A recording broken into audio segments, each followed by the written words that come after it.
Imagine you are a hunter-gatherer living 50,000 years ago in a dark, cold cave. Your daily routine is pretty simple. Hunt, try not to get eaten, find berries, and sleep. And one day, while searching for food, you find a weird red mushroom growing near a tree root. You are starving, so without thinking twice, you pick it up and eat it whole. At first, nothing happens, but an hour later, the trees around you start breathing.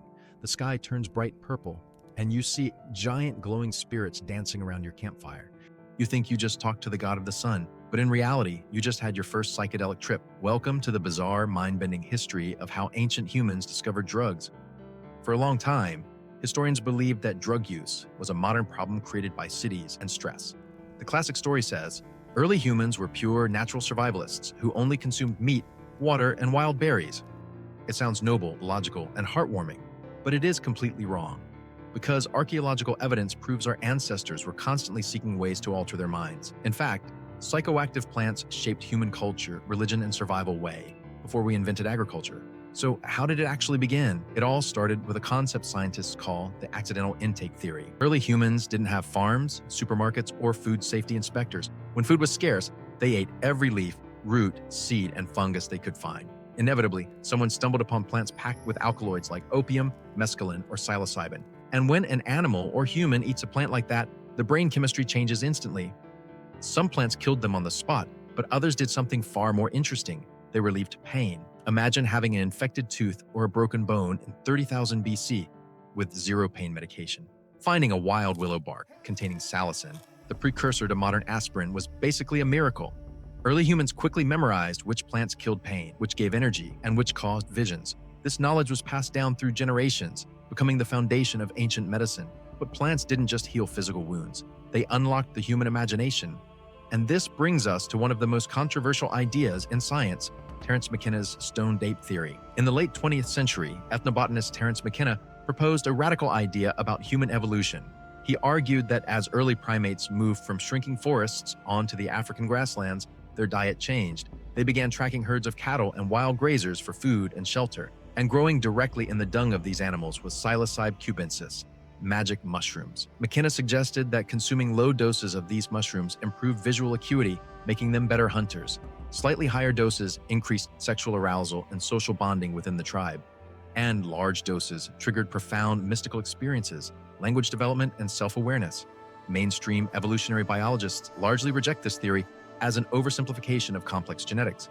However, archaeologists agree on one thing: psychoactive substances deeply influenced early human culture. Take, for instance, the famous cave paintings in France and Spain dating back 30,000 years. Researchers noticed that many geometric patterns drawn on deep cave walls matched trance visions. Ancient artists were going into pitch-black, oxygen-deprived caves, consuming plants and painting their hallucinations. This was not leisure or party behavior. This was the birth of religion and shamanism. The shaman became the most powerful figure in the tribe because he held the keys to the spirit world. If the tribe needed rain, hunting luck, or healing, the shaman took the sacred plant to ask the gods. Physical proof of this is buried all over the world in ancient graves. In 2019, archaeologists excavating a 1,000-year-old cave in Bolivia found a leather pouch made from fox snouts. Inside, chemical tests revealed traces of cocaine, ayahuasca ingredients, and DMT. This ancient shaman had a portable drug kit containing multiple plants brought from hundreds of miles away. That means psychoactive plants weren't just picked by accident anymore.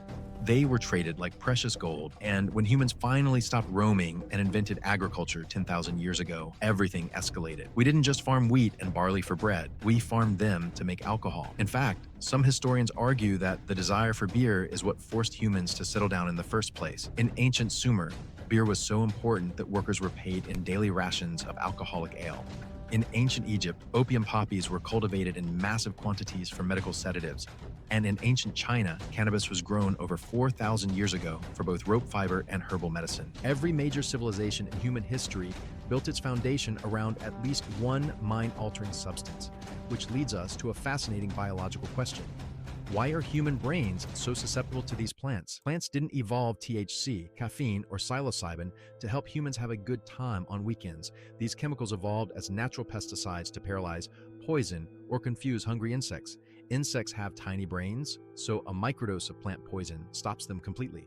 But human brains are massive, complex, and full of neuroreceptors designed for internal signaling. By pure evolutionary coincidence, plant defense molecules perfectly fit into our brain's lock and key system. A chemical designed to kill a bug simply rewires a human's perception for a few hours. You think you chose to use plants. In reality, you're exploiting a millions of years old chemical defense mechanism. So, what changed between the sacred ancient shamanic rituals and our modern relationship with drugs? As societies grew larger and more organized, governments and institutions realized something crucial. Uncontrolled, altered states of mind made people unpredictable, difficult to manage, and hard to tax. Substances were divided into two categories: state-approved productivity boosters and forbidden dangerous drugs. Coffee and tea were encouraged because they kept factory workers alert for 14-hour workdays. Alcohol was taxed and regulated because it provided government revenue and kept populations passive. And meanwhile, natural hallucinogens used by indigenous tribes were outlawed, demonized, and forgotten. We turned mind expansion into a crime and chemical productivity into a daily requirement. Today, millions of people start their morning with caffeine, reduce evening stress with alcohol, and take prescription pills for pain. We like to think we live in a clean, modern, rational world, completely disconnected from prehistoric times. But the truth is, your brain chemistry is still operating on the exact same ancient rules. You aren't doing anything new. You are just carrying on a 50,000-year-old tradition started by a shivering caveman who ate a weird mushroom near a tree. And when you realize that, you see that our drive to alter our consciousness isn't a defect. It's part of being human.